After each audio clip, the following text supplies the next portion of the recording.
Now look at Mossy. Really? Oh, so that's how you're going to play it. You going to do this? Okay, fine. That's all I needed. That's all I needed for him to do that. And it became personal with me.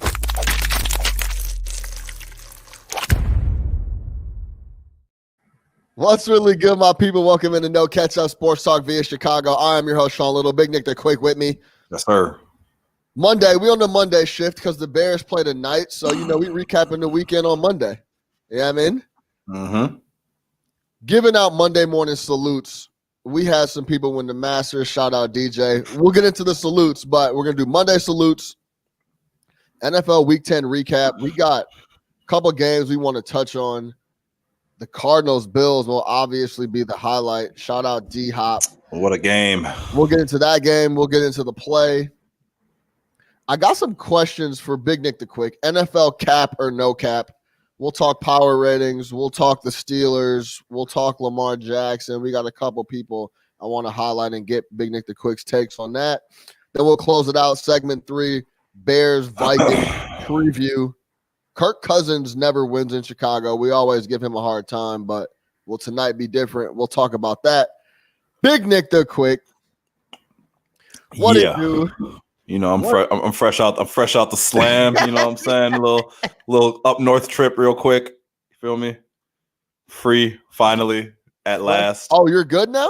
Oh, I'm good. Yeah. I already tweeted I'm back, man. Let the people know. And shout out to you. I appreciate you for letting everybody know, man. We should give them the backstory, but I appreciate you for letting everybody know, man. Listen, real quick, before we put some money in my commissary. On my books. free Big Quick. He got banned from Twitter for an evening last night. Here's the official email Big Nick the Quick got. We've temporarily limited some of your account features. What happened? Why don't you tell us what happened? Quick? So the best part about that's not even an email. So like what happens is, I'll give you all the whole story. So we all know Jason Whitlock, certified clown, coon, cornball, whatever you want to call him, man. The worst words that we have are reserved for this man. And obviously, since the election, everything that's been going on in the country the last few months, he's just been on extreme levels of Whitlock coonery. But that's not even why I came at him. So he had just a basic ass tweet where he was like, hey, today I'm 0 for 7 on my picks. So I just replied, because you're a coon. Even if he's talking sports, I need to remind this man what the deal is, right? So just send the tweet, man. Go about my business, go back to watching the games. I go to open up the Twitter app, and all of a sudden this big ass white screen pops up. At first I thought it was one of those like you need to change your passwords or we've updated our term and conditions. Right. Then I start reading it. I'm like, wait, hold on. And so what it is I ended up getting banned from Twitter for hateful conduct for calling Jason Whitlock a coon.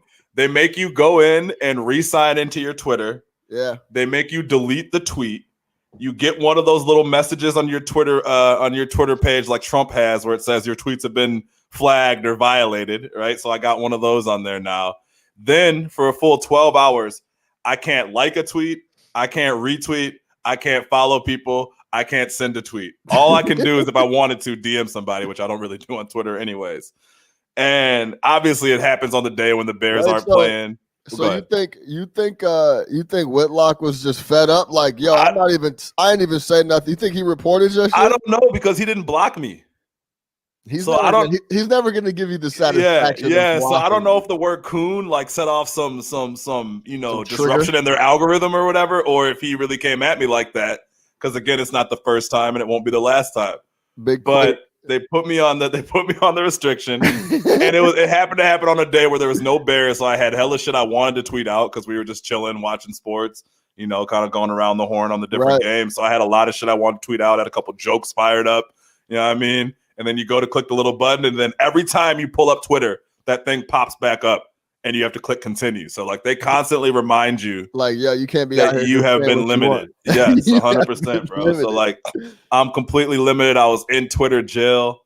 The funny thing is, shit was grimy. Quick sent a message and goes, man, the only thing I want to do is tweet about how I got banned on Twitter. 100%. Like every tweet I wanted to have was talking about getting banned on Twitter, and I couldn't even do it because they violated me. And as far as I know, I'm the only person that I know that's been banned on Twitter. Yeah, I've never been so I guess I'm gonna go ahead and wear that as a badge because I've said way more inflammatory shit than calling Whitlock a coon. So maybe he did report me, or maybe someone who saw the reply reported me. Yeah, maybe he's got people watching his feed. Who knows? But I was out of commission, man. They reinstated me at like 5 o'clock this morning, man. You know what I'm saying? That's funny. Well, I'm glad you're back, G. I'm back. Yeah, free quick, man. Now it's my goal to see if I can get a 24-hour ban crack. You know what I mean? I might have to find a new platform, man. They really held me down yesterday, man. Fuck Twitter. Yo, shout out everything I do for y'all. Shout out Phenomenal 90210. He said free my man. He said free my man Nick. So yeah, people showing love, people supporting. Let's get to the Monday morning salutes. So like I said, no Bears. I was talking to Quick before we went live. I'm like, man, it feels nice to hop on the mic on a Monday morning and not have to kick the week off on some negative because the Bears haven't played yet. We ain't got to talk about the offense or play calling. We could just kind of talk ball and recap the weekend. You know what I'm saying? Mm-hmm. So let's give out some Monday morning salutes. First of all, first salute for me. Shout out Dustin Johnson. He won the Masters 20 under. Convincingly. 42 long on a green jacket. Do you know your jacket size, by the way? Nah. I haven't bought a jacket in like 4 years, and I just have my jacket. It's one of those things. Yeah, nah. I'm a 44 regular. But okay. I always have to like go reference it. I never remember it. I don't wear enough suit jackets. I get measured every time. Yeah, if I'm doing something like that, I'm getting remeasured. Yeah, I got a dope a couple dope jackets that are 44 regulars. So I always have to go reference the jacket when I'm like looking at sizes for another jacket. But yeah, fellas, know your jacket size. Well, you know what, man? It's funny. Like I got an email from I think it was like Men's Warehouse talking about like a suit sale the other day. And I was like, man, some of these suits are kind of decent, but it's like, I'm not fucking wearing it. Like, when is the next time I'm wearing a suit? You know what I'm saying? Like, yeah. Right. So, shout out the suit game. Yeah. So shout out Dustin Johnson, green jacket, -20, took care of business. I'm not huge into golf and just following it just because we follow enough, but follow Tiger. Yeah, I follow Tiger, obviously. But when Dustin's locked in, he's locked in. Do you think let me ask you this. Do you think it's I mean, he shoots 20 under. That's the record. Yeah, I mean, yeah, it's ridiculous. So do you think part of that is kind of going out there with no fans? Because I heard Justin Thomas was like, okay, I mean, there's no added pressure out there now with no galleries, no nothing, and it's going to be really hard to catch Dustin. Yeah. Going into the fourth round because there's no added pressure. Is there any little asterisk by the -20 at least? Not the win, but at least the -20 that nobody was there? No, not at all. Because again, everybody with any of these asterisks, same thing we're talking about this NBA bubble and all this stuff. It's like, look, everybody was playing under the same conditions. So there was no fans for Dustin Johnson. There was no fans for Tiger Woods. There was no fans for any of these other guys, right? So they're all playing under the same conditions. So I'm not going to sit up here and give everybody an asterisk as if it was some sort of advantage for him or if it like invalidates it. I will say this, though. In most sports, almost in just about every sport outside of golf, the crowd is used as something that kind of fires you up and fuels you. Whereas in golf, the crowd is kind of a nuisance. You know what I mean? Whether you're telling people to be quiet in your backswing or not take photos, stop moving around, you got to keep them, you got to hold up the signs and all that.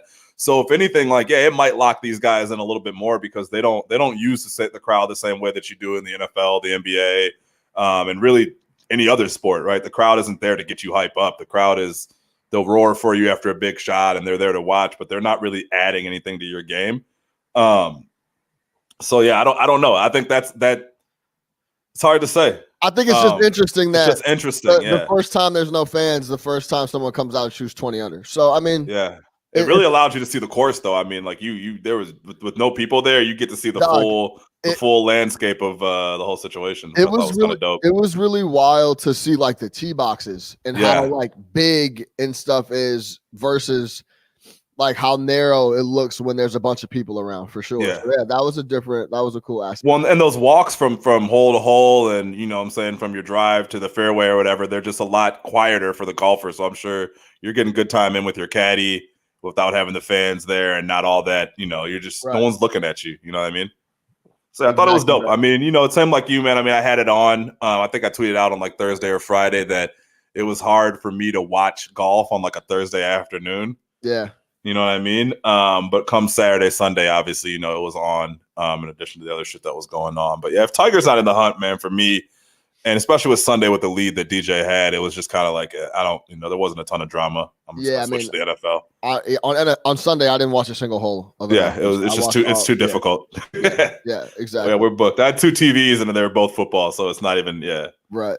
So shout out DJ, though. Salute. Yeah, for sure, man. That was huge. Second major. Shout out Dustin Johnson. I don't know why I thought he won a Masters before. That was like his that's his big entrance on the scene was winning the Masters. Yeah. So shout out DJ. Salute. Our second salute. Shout out Lewis Hamilton, man. I know we try to sneak in a little bit of F1 here and there. Be it like we said before, if you've been listening to us, me and Big Nick the Quick have been on F1. We're rocking F1 heavy. We're talking tires, qualifying. Listen, man, all types of stuff. I woke up at 4:00 in the morning on Sunday to watch the race. Yeah, so I'm all in on the Grand Prix. But big time salute Lewis Hamilton, 7-time champ on the F1 circuit, F1 driver. I think it's 7 straight. No, it's his fifth. I believe it's his 5th straight. He won the first one in 2017. Yeah. Then I think he won one in 2015. Then he lost in 16. He's won every year since then. Yeah, so it was seven straight constructors for Mercedes. Yeah, easy. Shout out Toto. But shout out Toto. But 7 total for Lewis Hamilton, man. He locked it in. He was emotional yesterday. Yeah. Yo, go check out some F1 if you haven't already, man. It's very interesting stuff. Like we said, it's fun. Shout out Lewis Hamilton. Good race too. Good race on Sunday too, man. A lot of intrigue, and for those that don't know, Lewis always starts at pole. He started back at 6th. And came in to win. So real exciting, man. Yeah, shout out Lewis Hamilton, man. 7 straight, brother, dominating the sport. They hate it. Fact. Shout out Lewis, man. Shout out Lewis, man. And Lewis is for the children too. Lewis is for the world. For the world. So salute Dustin Johnson, salute Lewis Hamilton, and salute Big Nick the Quick for getting off the Twitter ban. Let's move. Wait, don't you got one more salute to give though? No, what am I missing a salute? Big money. Big money opt-in yesterday. Opt-in that we've been waiting for. I do got one more salute. Our biggest salute. Direct deposit. Mr. Mask, no gun. No mask and no gun. Salute Otto Porter. Officially opts into his player option yesterday for $28.5 million. That he opted into 2 years ago. Shekels. He opted into that. Pre-opted. Literally, the minute the papers were put on the desk, he had opted in. Yeah, he's like, "Oh, player option, now that's done." Player option for $28.5 in 4 years. I'm opted in. I'm done. I'm good. In. How much are y'all paying me? Mr. No Mask and No Gun, Otto Porter, stealing in broad daylight. I still love when you talk about how you saw him and you said you've never seen anybody with more money just stripping off of him. Yo, I'll tell the story real quick. Dripped in money. Yo, I'm in Vegas for Summer League. Me and a couple of my homies were in the Cosmopolitan lobby. A guy out of my peripheral walks in the door, but he's like a tall dude. And there's hoopers everywhere because it's Summer League, right? So everywhere you look, there's a hooper. I mean, you're seeing Jim Boylan walk around. You see Zach LaVine. There's a bunch of people staying in the Cosmo as well. So we're in the lobby just having a glass of wine, literally just chilling, talking shit. I look to my right, and this tall, light-skinned brother walks in. And I look, like I really look, and I'm like, that's has to be a hooper, first off, because he just looks rich, right? Just like tripping. And then I look at his face, and I'm like, oh my God, it's Otto Porter. This guy just walked in like he just was. He looked like he was stealing money. Like he looked like a bank robber. Like, yo, I just came into a whole bunch of money. I'm flaunting it. It was like the guy it was like the drug dealer at the fight that's like all loaded up jewelry, like 4 rings, rings on every finger, multiple chains, Cartier frames, glasses, everything. I'm like, Otto Porter. Shout out Otto, man. The loud Versace shirt, everything, huh? And he walked in and he like was greeted by someone and he like went in the back to check in. And I'm like, yeah, man, that boy he made looked like money, felt like money. And it felt like money that he did like it was money was cheap, you know, like he didn't earn the money. Yeah, like he's still like, man, how'd I get here? This is great. They gave me $100. They gave me $100 million. How did I'm going to Chicago and not even play. How did I pull this off? How did I pull this off? Shout out his agent, man. For Otto Porter to receive $29 million post-pandemic is great. The big time salute. He might not make $29 million the rest of his NBA career. 28 and a half. Mr. No mask, no gun, stealing in broad daylight. Otto Porter opt in. Salute Otto, man. Hold on to that bread, man. Hold on to it, man. Shout out Otto. Shout out Otto. He sucks. Let's move over to what a bad contract. It's amazing that someone even drew that up. It's crazy. You're gonna look at the Bulls books and see all these young guys not really making money. Then all of a sudden, Otto Porter Jr. $28.5 million. Even that was during that summer, right? That was during that summer, yeah. Oh, even God. The secretary drawing this up is like, man, I don't. You sure this is going to Otto Porter? Are we sure about this? Yo, they're hollering at the secretary, whoever it is, Brian, Nancy, whoever. Like, yo, we need you to draw up a 6-year, 100+ whatever the final number was for Otto Porter. And the secretary, like, you sure? She's like, see, this says 28.5. You sure this isn't 2.85? No, it's correct. Yeah, it's correct. It's correct. So salute Otto Porter, man. My man is living life well, man. He got it done. He pulled it off. Spending that money, man. Shout out Otto Porter. It's mine. I spent it. Let's move over to NFL Week 10, man. The recap is here. Monday morning. We got one game left. That's Bears Vikings. We'll get to that later in the broadcast. But let's touch on some of these games. The first game we need to touch on, obviously, is Bills Cardinals. Going into the week, it looked like a very interesting matchup. And it ended up being a very interesting matchup. The best game on the slate by far. By far. One of the best games of the year. The game was ridiculous. The game was absurd. Fourth quarter was insane. Fourth quarter was insane. We I don't know. Were you on the over with us? No, I didn't. No, I wasn't on that. We had a group chat where 3 of the 4 people in the group chat were on over 55. And it came down the stretch where it was a little spooky. Yeah. And it ended up covering easy, obviously, with 2 late touchdowns. But I'm gonna start riding with y'all, by the way. I don't know if you noticed, I'm 1 for 9 in the pick'em in the last 2 weeks. This is a great stretch. It's funny because I've been doing pretty well the last 3 weeks on the money picks that I'm putting in, but my pick'em results are ass. Yeah. I can't do anything in the pick'em. I don't know. There's usually only 1 or 2 games that I see that I like, and then the rest of them are just I don't know. I like Seattle. Go, sure. Yeah, whatever. I don't care what you're playing. Right. Yeah, it's tough when they force you to pick 5 games. Yeah. And it's all right. The last 2 weeks have been tough, but yeah, sorry. I got to throw that in there. Right. Yeah. No, I got to pick 5. So I guess we'll pick 5. But we used to pick the entire slate. Jeez. Yeah, back in the day.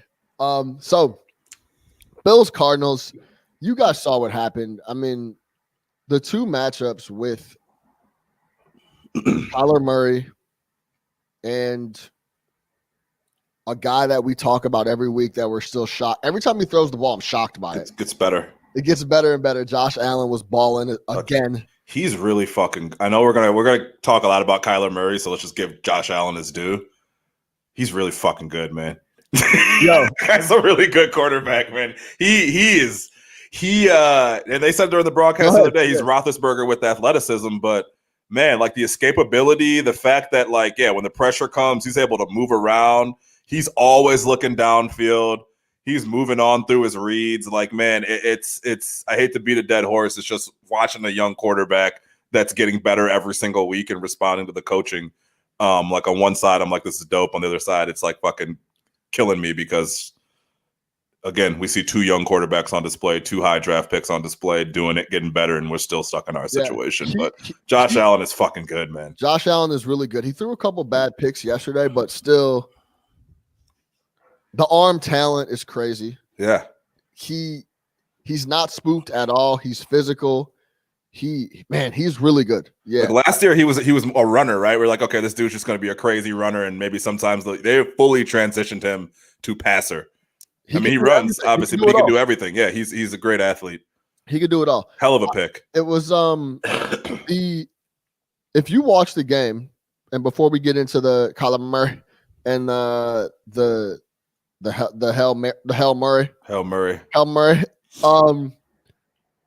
If you watch the game, the last drive was all you need to know about Josh Allen.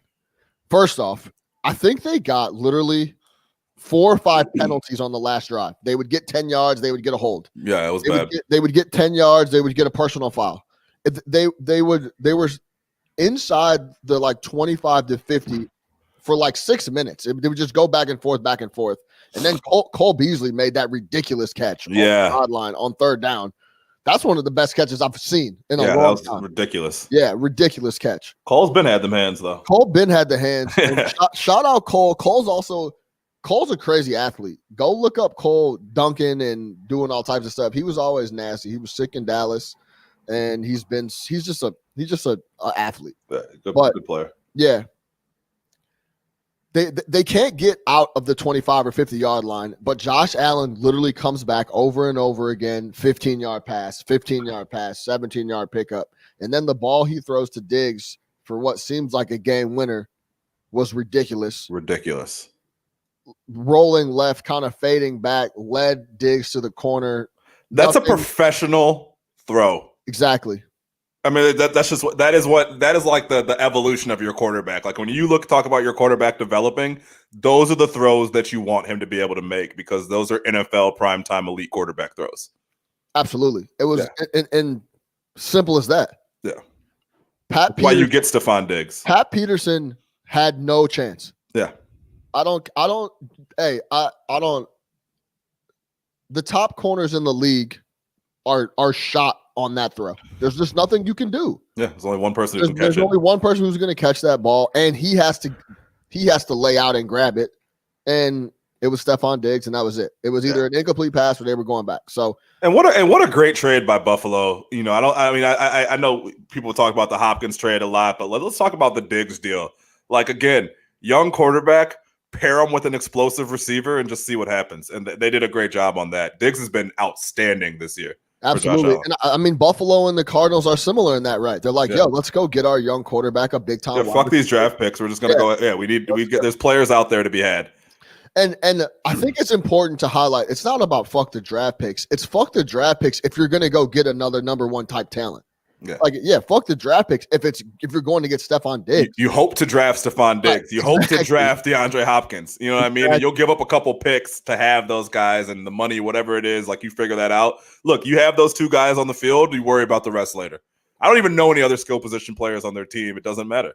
Yeah, exactly. So Josh Allen, final line was 32 of 49, 284.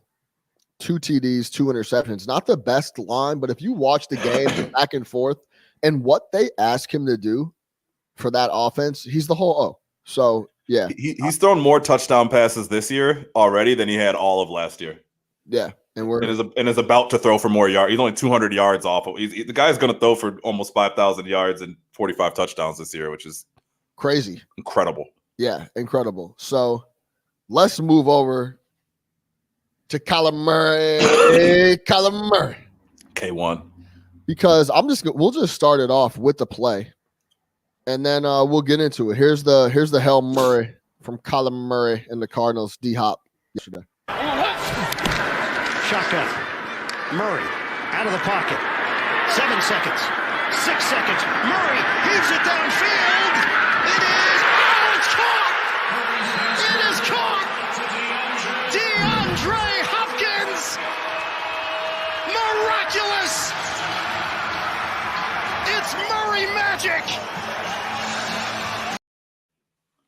It's such a ridiculous play. Unbelievable. The fact that, first off, just watch how he gets out of the pocket. Shotgun. Murray out of the pocket. 7 seconds. So, like, it's a designed roll left. First of all, you already know your quarterback has talent if you're designing plays for him to roll left. Yeah. Like that.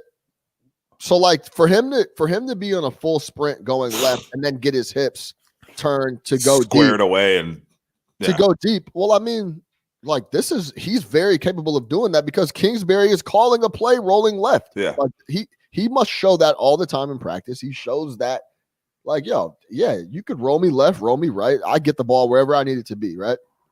And he tweeted out after the game, he was like, shit, D Hop down there somewhere. Like, I'm just going to put it up. I'm just going to let it go. Dude, it was crazy because I obviously had the Cardinals land 1.5 in that game, so I was very interested in that last play.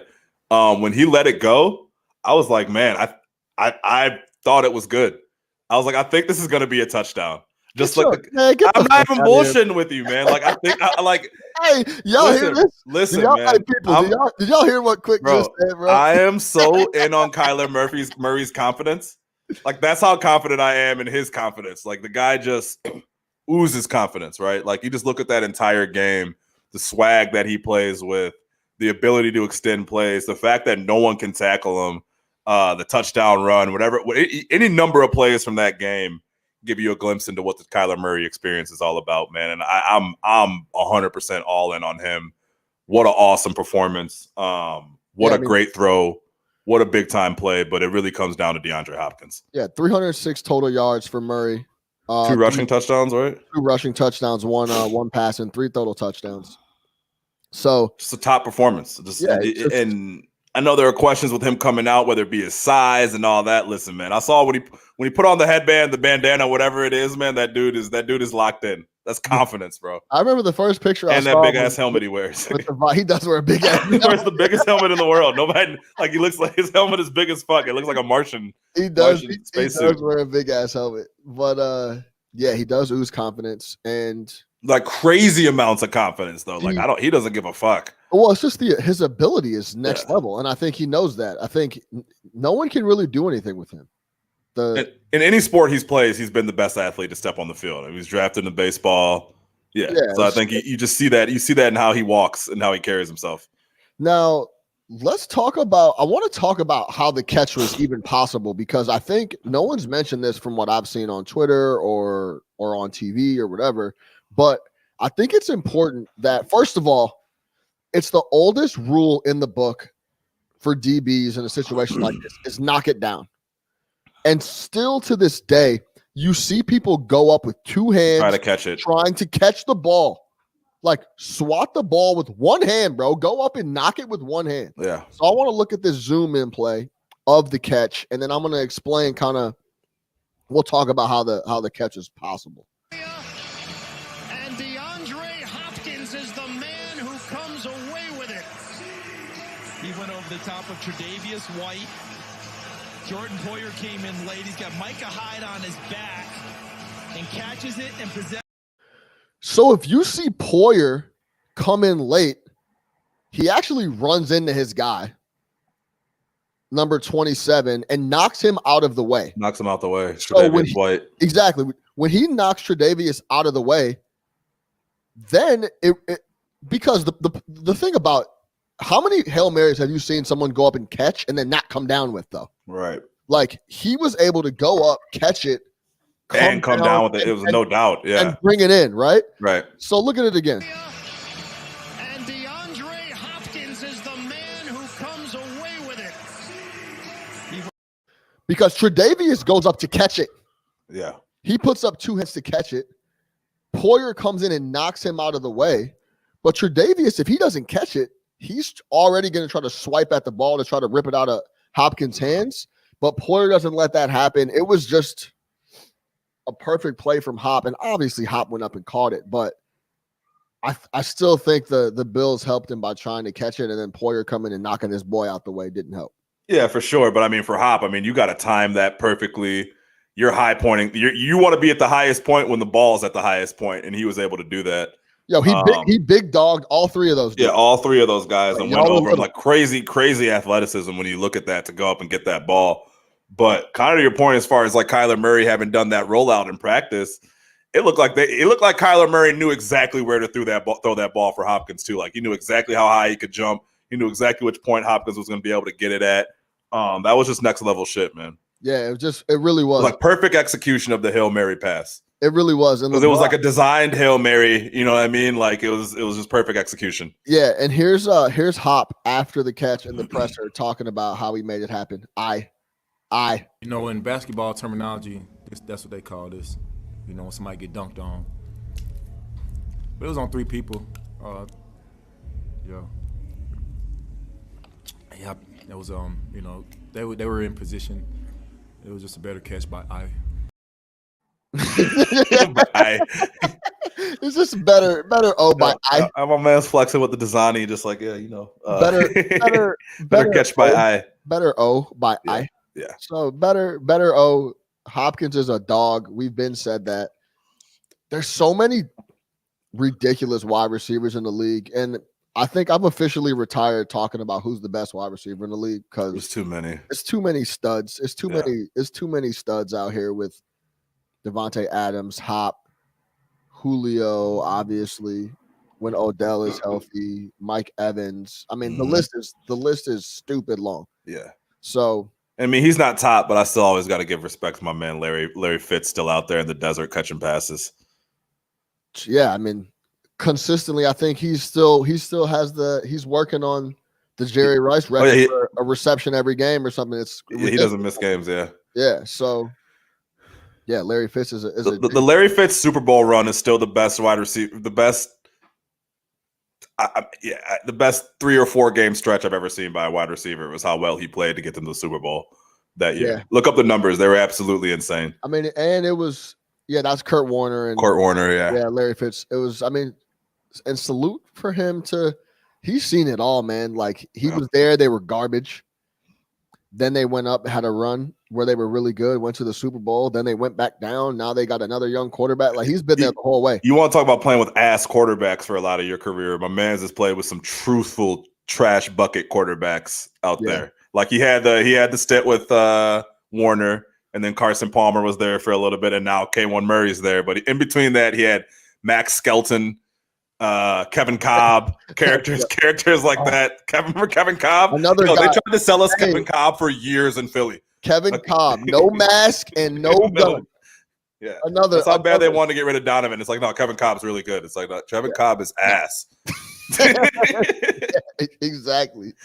So yeah, I can't. That's a tough team, though, man. Yeah, I mean, just to kind of, I think they're a threat to now win that division. Well, we're gonna talk. Hold on. We're gonna talk about that because I that's gonna be one of my questions. Best division out there right now.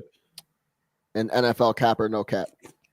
But let's touch on. I feel like the NFC East should forfeit one of their playoff spots to the NFC West. The NFC West.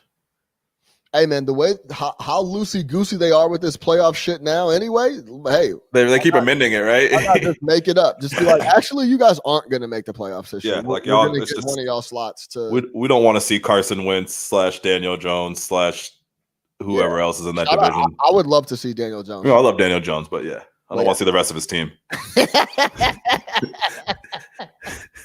I don't want to see anybody else on his franchise, but I'll take Daniel Jones. Yeah, shout out Alex Smith, made a comeback yesterday too, man.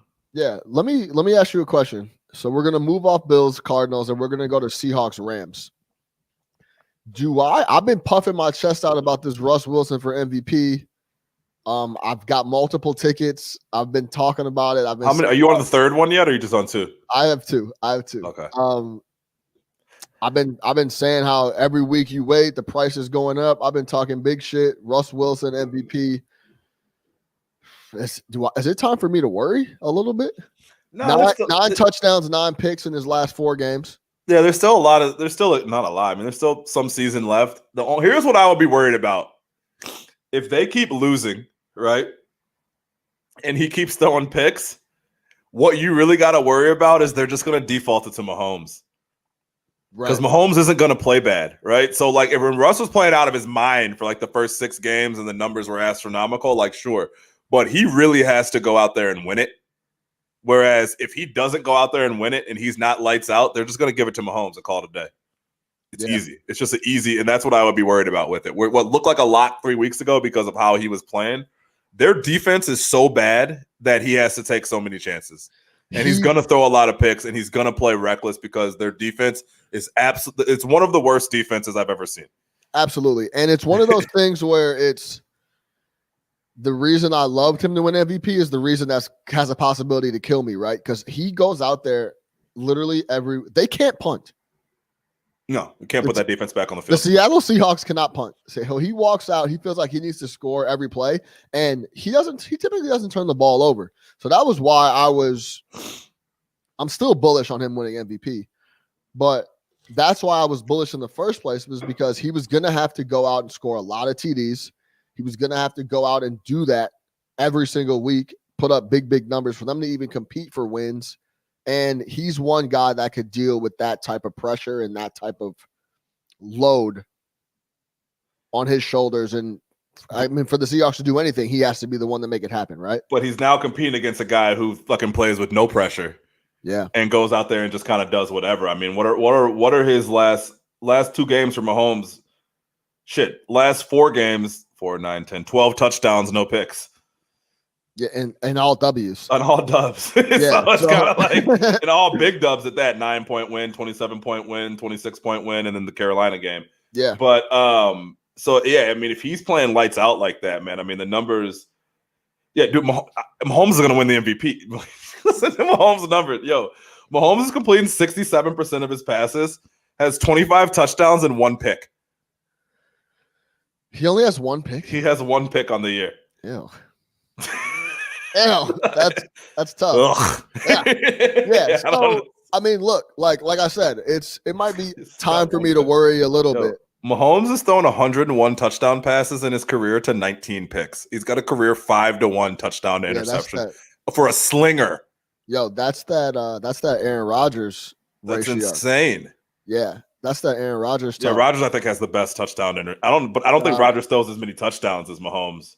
Literally, Rodgers just never Aaron Rodgers picks. Throws like 4 or 5 picks a year for 10 years in a row. Yeah, he doesn't throw picks at all. Doesn't throw picks. It is crazy when you think about that. Then you look at the year that like Cutler threw like 30 picks, and it's like, yo, what? There is a major difference. Yeah, like I think about that actually kind of often. How do you throw 30 picks in a year? This guy literally never turns the ball over, and then we got guys out here throwing 2-3 picks a game. You know what I'm saying? Mahomes is so Rodgers is like a 4-1. Mahomes like a 5-1. Yeah, but obviously, there's Rodgers has played a lot more games. But Rodgers 3 interceptions this year, 4 last year, 2 the year before, 6 the year before. Yeah, Mahomes is the man, and he's in a great situation. I mean, what Mike McCarthy has been doing in Dallas has just made me real. This guy Aaron Rodgers has been running this off like he's been doing this shit by himself for a minute now. We've been saying McCarthy was a shit coach. Right. The evidence was there. No doubt. So they walk into the division every year. Unless the Vikings get hot or the Bears get hot and the Lions never get hot, it's pretty much we're going to win the division 2 out of every 3 years. Yeah. You got any comments on the Rams? They've won now a couple straight. Dude, they've been playing. Shout out to McVay. It's defense. I think McVay, again, we call him the anti-Nagy. Yeah. McVay realized, hey, there's a ton of shit I want to do on offense, and there's all these great ideas, but my quarterback is average. My talent around him is okay, but I can scheme around them and leave it in the hands of my defense to win ball games, and that's what they're doing. He's like, I have a stellar defense, right? And I have some guys on offense that can make play. I'm going to use the play action. I'm going to use this misdirection. I understand my limitations. Yeah. So, I mean, they got a big loss yesterday. They lost Whitworth, their left tackle. And we talk about this all the time. Anytime you lose that left tackle, shit changes, believe me. But MCL. Yeah, that's a huge loss, and he's a vet. But yeah, I like the Rams, man. I like how he has rebuilt that team after last year and kind of changed their identity and is really calling plays that lead to success for them. Yeah, Goff needs to thank that man McVay every single minute of the day, every day. Or not Jason, Jared the earpiece Goff. Yeah, like he needs to literally kiss his hand when he walks out of the facility. McVay's like, putting green. Yes, see you. Like you see your lady, you see the putting green. That's all me. That's all me. Yeah. Yo, that breakfast. If I want to come over and get some putting, I'm coming. That breakfast you eating, that's me. Shorty better be ready. That couch, that's me. That's me. That's me. You see your wife? That's me. I made that I'm happen. King Kong. Shoot program. Straight up, like that's how he needs to feel about McVay. But really, like that's a testament to McVay, like getting out of his own way. You think he doesn't have the same ideas of Nagy? You think he doesn't want to go out there and do all types of crazy shit? But it's KYP, dog. Know your personnel. No, hey, straight like that. You can't do all that stuff. You can't go out there and do Star Wars, man. You got to do fucking Star Trek. You know what I mean? That's just what it comes down to. You know, you got to do. You can't do Star Wars. You got to do some other shit. You got to do some other shit. You got to do the network version of Star Wars. You don't got the special effects, dog. You got to. That's so funny. Screen this motherfucker something. Yes, I feel it. I agree. So yeah, I thought that they were going to be ass. That's a good team. NFC West looks very, very strong. Yeah, we're going to come back to the NFC West. Last point before we move over to NFL cap or no cap. What was the biggest overthinking spot of the weekend? Let's go back to for me. Let's go back to Friday or Saturday. We're going into the weekend, and there's a bunch of big narratives, right? One that I fell for, I had the Eagles. The Eagles are coming off of bye. They're just a better team than the Giants. The Giants have been playing over their head. The Giants were busting their ass all game up and down the field at MetLife on Sunday. What was for you? What was the biggest overthinking spot of the weekend? You already know. I came in here and told the people that the Cincinnati Bengals were going to go into Heinz Field and get a W. And it's crazy because I'm the same person that every single week tells you guys about the Steelers, tells you they're my favorite team. I think I even picked Buffalo last week on the pod, and I didn't even go with them in my pick'em or in my betting. Yeah. But that was my biggest overthink. The Steelers are good, man.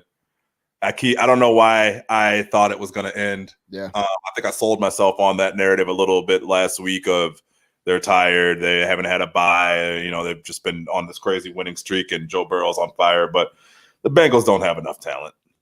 Yeah, simple as that. They just don't have enough talent out there to compete with that team. And the Steelers are good, man. I don't want to play them. I don't want to play them either. Yeah, straight like that. I don't play them at all. Roethlisberger yesterday, 4 touchdowns, 300 yards. Off of no practice. They were saying he was hurt. He came in and busted ass. And when lo and behold, another receiver for the Steelers, Deontay Johnson, 6 receptions, 116 yards, and a touchdown. They find these guys, they fall off of trees, dude. Development. They find these guys, the receivers fall off of trees. Who the fuck is Deontay Johnson? I know he's here, but I'm saying, like, they just keep finding guys. Deontay Johnson, Juju Smith-Schuster, Chase Claypool, like these guys, they find Roethlisberger these weapons, and they make big plays. Chase big plays all over the place. Can we talk about Chase Claypool for a second? 2 touchdowns. I've talked about him multiple weeks on the pod because I think he should be a Bear, and I don't see how we picked Cole Kmet with this guy Claypool on the same team. Some of these guys, I just don't see how you miss on. If you're looking for a skill player, Chase Claypool is a monster. A beast. He can do everything. They're running him on jet sweeps. He's going up over the top. He's going deep. He's doing everything. Buddy is a beast. So shout out Chase Claypool. Shout out the Steelers. Biggest overthink, man. Don't overthink the spots out here in the NFL, man. Ride with the Steelers. Try not to. Don't. Or if you feel yourself overthinking, just stay away from the shit altogether. Yeah. Like, there should never be a spot where you're betting on the Bengals in Pittsburgh. Just stay away. If you're not sure if Pittsburgh's going to cover, then just leave it alone. Definitely don't take the Bengals. So yeah, just don't. It was stupid. Yeah, just leave it alone. That was really dumb. I'm never betting against Mike Tomlin ever again. Shout out Mike Tomlin, Mr. Aviator. Yeah. Boy, stay with the Aviators on. Stays with them, and he stays with the fresh shape up, man. He stays on that sheen. No matter the weather, Mike Tomlin gonna have Aviators on. I fucks with Mike Tomlin. Yeah, me too. All right, let's move over to NFL. Cap or no cap? I got a couple questions for Big Nick the Quick, and I think there's some good talking points in here. Let's go with question number 1. Big Nick the Quick. Cap or no cap? The Steelers will go 16-0. Oh man, that's cap. It's too hard to go 16-0, and they don't have a bye week either, right? No. Yeah, the gas is gonna run out. He might schedule a loss in there. Let me give you the rest of the schedule real quick for the people listening as well. Because next week they play the Jaguars. We already know what that is. That's a win. It's in Jacksonville. Jacksonville's 1-8. Then they get the Ravens, but it's at home. Thanksgiving, right? And we'll talk about the Ravens here in a second. Then it's Washington, the Bill. Then they have to go at Buffalo. And what month? Yeah, December. Could get ugly. That's where it gets very ugly. Yeah, and then it's Bengals, Colts, Browns. I think another question is it's going to be tough for them to go 16-0. But do you even want to go 16-0, Big Nick? I would do so without the bye week and knowing that you do got some vets on this team, man. You might have to look at one of those games, whether it's against the Bengals or one of these other games where you're not playing a good opponent, and maybe think about sitting some guys. Like you're asking guys to play 16 straight weeks of football without that, that 14-day period that they're all used to, in which you get to kind of relax and recuperate and all that. I mean, these guys are hurting. You got a veteran quarterback. You got veteran players on that squad. So I don't really know if you want to. I don't think you want to try to go 16-0 because I think it starts to consume you. So yeah, I mean, obviously it'd be great if you do, but I wouldn't put all my eggs in the 16-0 basket. As soon as you clinch, I think you need to start looking at those last couple games of almost being like a de facto bye week. Maybe take those last two games, rest half the guys you would have normally rest that 1 week, and then the next week rest the next guys. But your guys aren't going to have a break, and I think you really got to consider that. I think also you don't want that extra. You don't want that extra talking point of going 16-0. Yeah. Like I don't want that at all. So yeah, I agree. I'm concerned about that bye week thing, man. I mean, I think that like they need that break. And if the Ravens keep playing like the Ravens are playing, you're going to be able to clinch this division up here in the next few weeks. So, if you beat Baltimore on Thanksgiving, you're going to be in a good position to clinch that division. So, if I'm them, I'm not all in on 16-0. I do want my home field advantage, though. You got to have the home field advantage. You don't want to go to Arrowhead and play the Chiefs, right? So you want to get that home field advantage. You want the Chiefs to come to Heinz Field, if that's how it's going to be set up. So if I'm them, that's my biggest focus. We're playing for home field advantage, not necessarily to go 16-0. And I think Mike Tomlin gets that. You know what I mean? I think he understands there's something bigger at play here, and he has a really good team that could win a Super Bowl, and that's got to be the focus. And doesn't it seem like a Steelers Super Bowl type of year? Kinda. The Steelers are like the Spurs. It's like that year where nobody's really good. The Steelers pop up, fuck around, and win a Super Bowl. Yeah, it does. You know what I mean? It does have that feel. I mean, obviously you got to worry about the Chiefs. Yeah, for sure. But yeah, I know exactly what you mean. Big Nick the Quick, cap or no cap? Lamar Jackson is a top 15 quarterback right now. No cap. I'm not there yet. I'm not ready to move him out of the top 15 quarterbacks. He was the MVP last year. He's not played well at all this year. Offensively, that team has some major issues. I think whatever he said in that interview last week, he should have never came out and said that, because you're really putting it on your offensive coordinator and your head coach. And I told you yesterday, I think part of the issue with Lamar is they are running this offense because it's the offense that's best suited for Lamar Jackson. And it was great last year, but teams have kind of figured it out. So he's right in that regard. But I'm not ready to say he's not a top 15 quarterback just because he's so dangerous with his legs. He can still move the chains.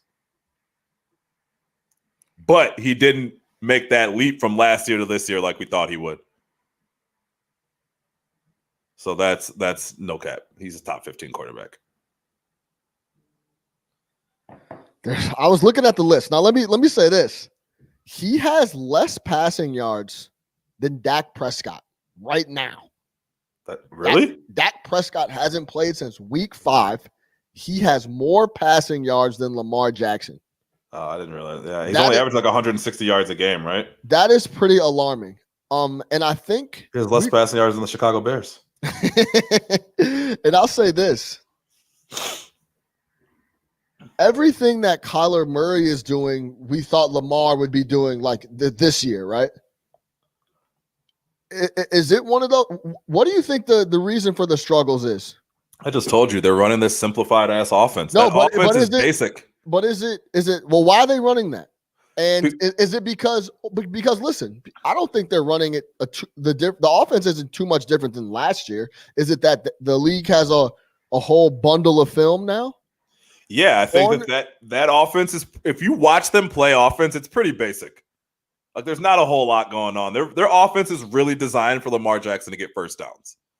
If you look at it, everything is about getting like 10 to 12 yards, quick passes to the tight end, the running back, or Lamar tucks it and runs, right? They don't have a ton of deep plays in their offense. They don't have a whole lot of complex, exotic stuff in their offense. So I think that they are running this very simplified offense. And I think when you looked at it last year, teams didn't really know what to expect, right? Because it was so different. It was heavy tight end. They were running like 3 tight ends last year. That's all he was throwing to. But I think now teams have adjusted. And it's like, hey, he cannot beat us deep, right? If we challenge them to really have Lamar beat us with his arm, and by beat us with his arm, we mean get it, outside of 10 yards and throw the ball deep, they can't necessarily do it. He'll overthrow, he'll get frazzled, or he'll just look to run. So I don't think he's back there making his reads like Kyler Murray is. I think Murray was a much better passer coming out. Like Lamar could throw the ball at Louisville, but it was a lot of just big play shit. It wasn't like Kyler Murray was a better thrower of the ball coming out. So yeah, I think that offense is limited, but it's one of those questions. Is it limited because of him, or is it limited because of the coaching staff? Are they saying, hey, this is all we can run because we don't trust you to run a more complex NFL offense? Or is it saying, hey, we had success with this last year and this is what we're going all in on? So yeah, I think. Yeah, I think it's a little bit of both. And I think also they've lost some big time people up front on the O-line, so that's part of the issue. And they don't have a lot of skill players. They just don't. Like they put too many eggs in Hollywood Brown's basket. He can't hold them all. And they don't have any other weapons. And they lost another one last night in Boyle who blew his knee out on some McGahee style blowout. So that was the offensive line thing is I mean, we talk about it, right? Like the offensive line thing is huge, but yeah, you lose your left tackle and their left tackle was like all world. Right. It makes a huge difference, but still it's not an excuse for him necessarily looking as bad as he's looked and not being able to. I mean, last night he had 249 yards, but not cracking 250 at all this year, has he? Has he thrown for over 250 yards in any game? He has not. Yeah. So the first game he threw for 275. Bro, I just told you Dak has more passing yards than Lamar, and he hasn't played in literally a month and change. Right. So stay tuned on that because there's a lot of good quarterbacks in the league right now, and he's hovering around that top 15 number. I'll leave it there. Cap or no cap, Big Nick the Quick. The Arizona Cardinals are the best team in the NFC West. Cap or no cap? Arizona Cardinals best team in the AFC or NFC West. Yes. They don't have the best player, but they're the best team complete. Yeah. No cap. No cap. Why? Because their defense is good. Yeah. Can play good. Yeah. They have the quarterback. And they can beat you.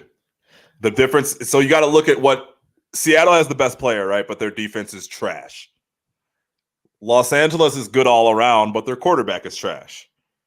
Arizona has the quarterback, has the defense, has the playmakers, and has a strong home field advantage, in my opinion. Yeah, I think this is the question. The real question is, offense wins championships nowadays. As simple as that. If you can't score, you're not going to win the championship, right? Oh, really? Yes, that's facts. You don't say. Yes, that's facts, right? So the Rams have the best defense out of the three, but their offense can get very, very shaky, especially when you get pressure on Jared Goff, right? Yep. The Seattle Seahawks have one of the worst defenses I've ever seen. So their offense is under tons and tons of pressure. And whoever they play, they're going to give up 40 points because it's going to end up being a big-time team in the NFC, like a big-time offense in the NFC, like the Cardinals. You know what I mean? So that's why they're not the best team in the NFC West. The Cardinals are the best team in the NFC West because they play very, very good offense. They're versatile. Obviously, we know what Kyler can do on the ground. And their defense can play to a high level. Like, you're not surprised when the defense for the Cardinals, because I'll say this, they're wishy-washy too. They're not like a crazy solid unit, but I've seen them play really bad, and I've also seen them play really, really well. Yep. And the Seattle Seahawks unit has they will never play really, not really seen well. them play well. You just won't see them play really. And they got playmakers over there. You got your boy Buddha. Yeah, Buddha. Shout out Buddha Baker. Yeah, I mean, the only thing the Cardinals have, so the Cardinals' disadvantage would be probably in the coaching, right? Kingsbury is not as experienced as Pete Carroll or why am I blanking on Sean McVay, right? Yeah. So that would be the only thing. But yeah, I mean, you have the second best quarterback, you have the better defense, and you have a quarterback that can scare you. Like the thing with the Rams, that it's ultimately if the Jared Goff has to win a game, they're not going to be able to do it. Like he does not scare me in any type of game. Obviously, Russell Wilson does, and obviously Kyler Murray does, and it's going to come down to that quarterback play. So, but with that being said, I could 100% see the Cardinals getting blown out by the Seahawks in a playoff game. Like I wouldn't be shocked if that happened. Yeah, no, but I think overall, their offense is very, very good, and their defense is solid and can be very, very good. So yeah, I agree, man. It's a sick division. That's a sick division because the Niners are not trash either. They're just the quarterback's out. I mean, what are they going to do? Nick Mullins is so bad. Yeah, they just don't have without Garoppolo. They just can't do anything. Who hasn't? And let's not talk like he's been a killer either. But yeah, but it'd be both. And Bosa's out. I mean, they've had a lot of injuries, and I think that thing was kind of. It was a really good year last year. Everything went really, really, really, really, really well for them. The defense was next level. You had like 8 offensive or defensive linemen that you could rotate in, and all these guys were Hall of Famers. And they could run the ball crazy. And you could run the ball crazy. And I think that, they're kind of limited. Arizona Cardinals, best team in the NFC West. Let's move over to, come on, man. You know what? This Monday Night Football, Bears, Vikings. It's a love-hate relationship with nationally televised football games Monday night. They keep putting the Bears on these primetime games, and we seriously, like 3 out of our last 4 games have been primetime. I know, and we're not. And the other one was the late afternoon, so it's like, simple as plainly put, we're not worthy of these slots. So it's a love-hate because obviously it's fun to watch your team on primetime just because they're good slots and you get the build up that you want. It's fun, but our team is not primetime worthy at all. Nope. Let's talk about Bears Vikings. Matt Nagy has given up the play calling duty. We've been calling for it. He's been sus. This is Matt Nagy on giving up the play calling duty to Laser, the offensive coordinator. For me, if our team can be better because of this move, and I don't know that, but if we can, then darn it, that's what we need to do, and that's what I need to do, and that's my job as a head coach. And there's a lot of great head coaches out there in this league that don't call plays as well and have done it a long time that I have a lot of respect for. So that's just a part of this job that I signed up for, and I have to make these decisions, and it just really makes it a lot easier when you have people that you believe in. And at the same point in time, for me, I do feel like right now, this is the time. This guy is so full of himself. I can't stand it. Well, then darn it, I'm going to do it. Well, really listen to what he said. He said, if giving up the play calling duties makes us a better team, I'm not sure that's the case. He followed it right up by saying, I don't know if that's the case, then I'll do it. And then he follows it up by saying, and there's a lot of, really good coaches in the league that don't call plays. It's like, bruh, this shit is not about you. You have been ass. For weeks now. Years, some people will say. So that clip and that audio really bothered me because he's saying, how about saying, hey, the offense has been one of, if not the worst in the league. I felt like we needed to get a change in here to see what we could do because the offense needs to be better for us to win games. How about say something like that? Not say, hey, I'll give up the offensive play calling. I'm not sure if it's even the right call, but you guys have been asking for it, so here you go. It's like, no, man. It's my responsibility as a head coach to put us in the best position to win. Clearly on offense, we have been struggling. As the play caller, I need to make a change. It's on me to see if something else will work.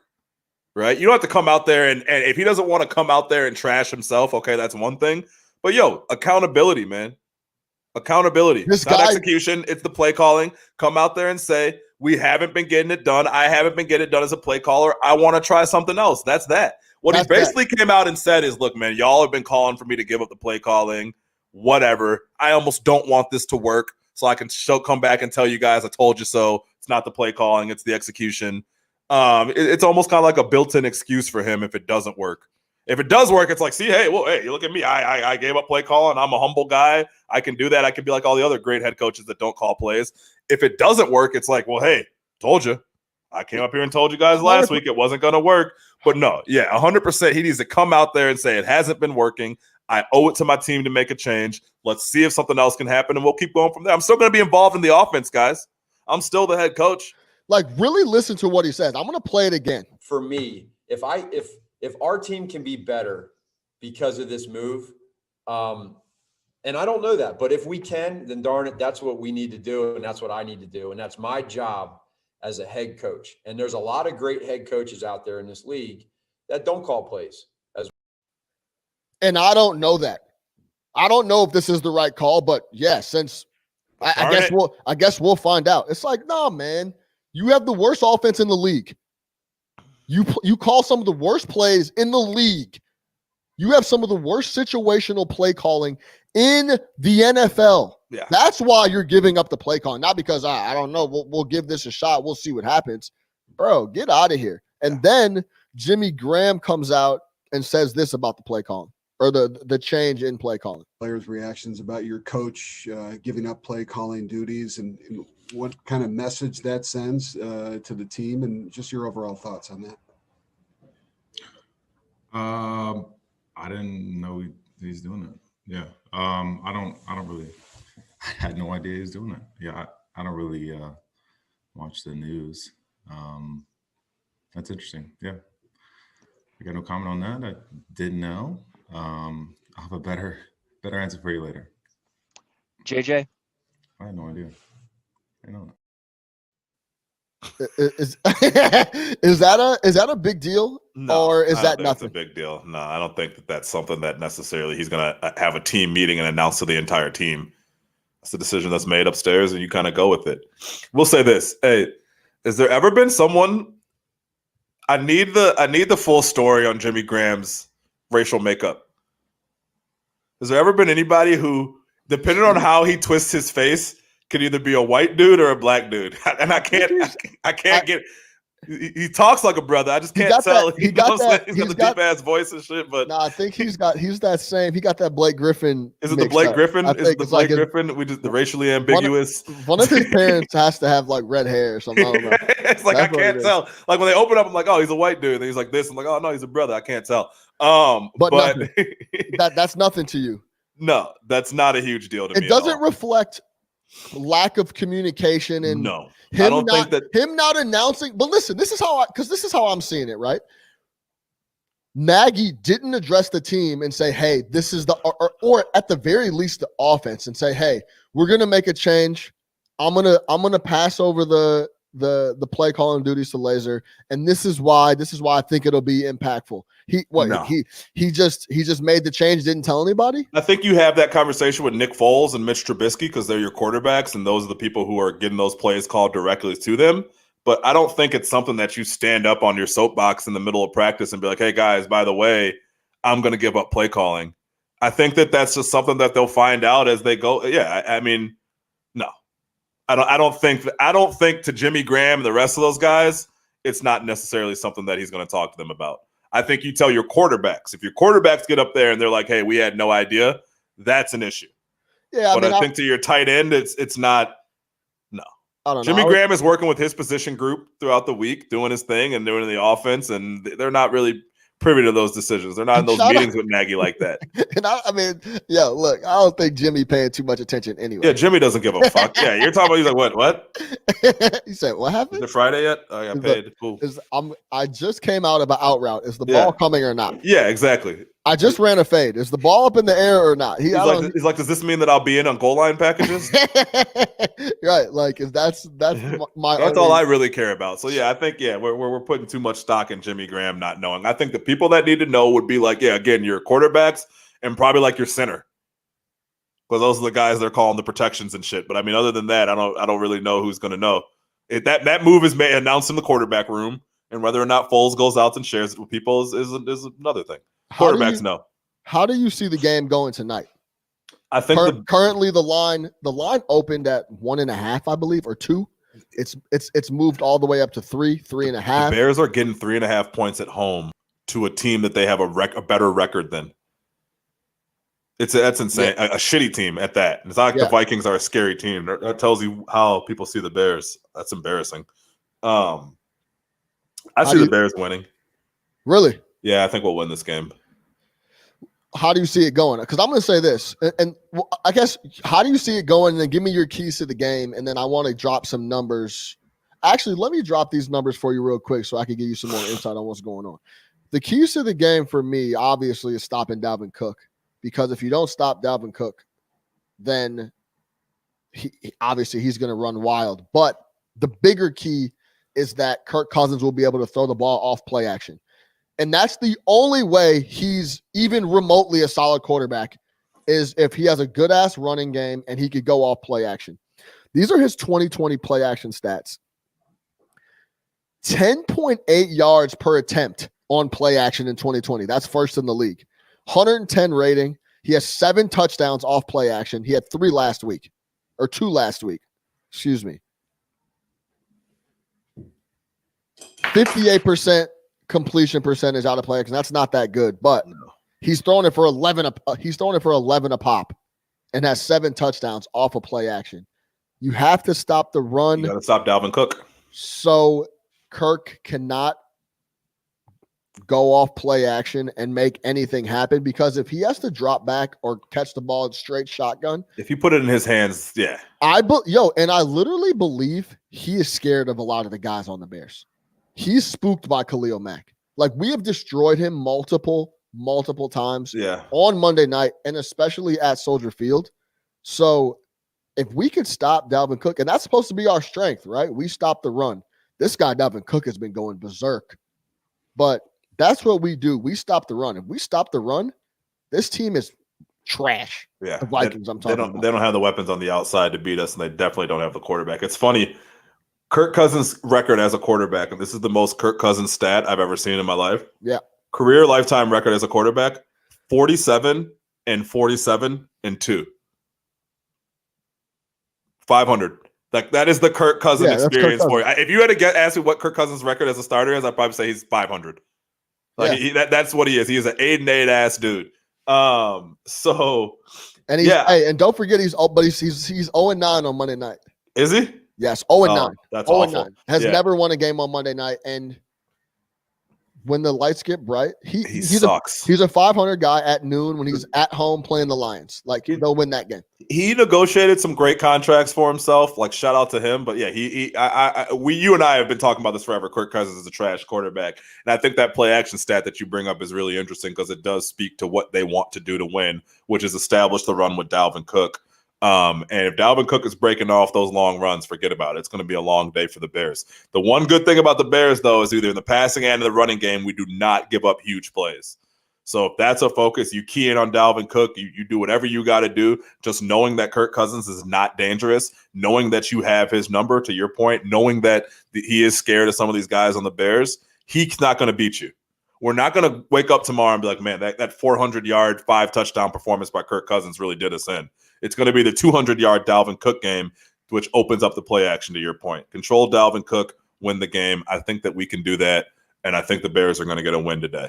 If they do not win this game tonight, and I know most people already think the wheels have fallen off, the wheels completely fall off of this thing. There are no wheels left. Like, this is a must-win game for the Bears. You cannot lose this game at home tonight on Monday night. That'll be 4 straight if they lose. 4 straight, and this is to a bad team. Who have won the last couple games in a row though. They've been playing. They beat the better. Packers, yeah. Yeah. In Lambeau. Hey, this is a little encouraging number for us Bears fans. Dealt 3 of and this is off Fishbane's Athletic article. Really good article, by the way. Dalvin Cook's 3 around of his worst productive games in his career are against the Chicago Bears. 12 yards rushing on November 18th, 2018. He went for 35 yards last September at Soldier and 39 yards in 2018 in the season finale. So he's had trouble with the Bears. We do well stopping the run. He's also, off the top of my head, I think the last 3 games, he's also rushed for like 550 yards. Yeah. So it's like he's coming in hot. Yeah, he's coming in hot. He's locked in. They've been playing well. And this is the other key. We have to sustain some drives, so we're literally not asking the D to stop Dalvin Cook every 10 minutes. Yeah.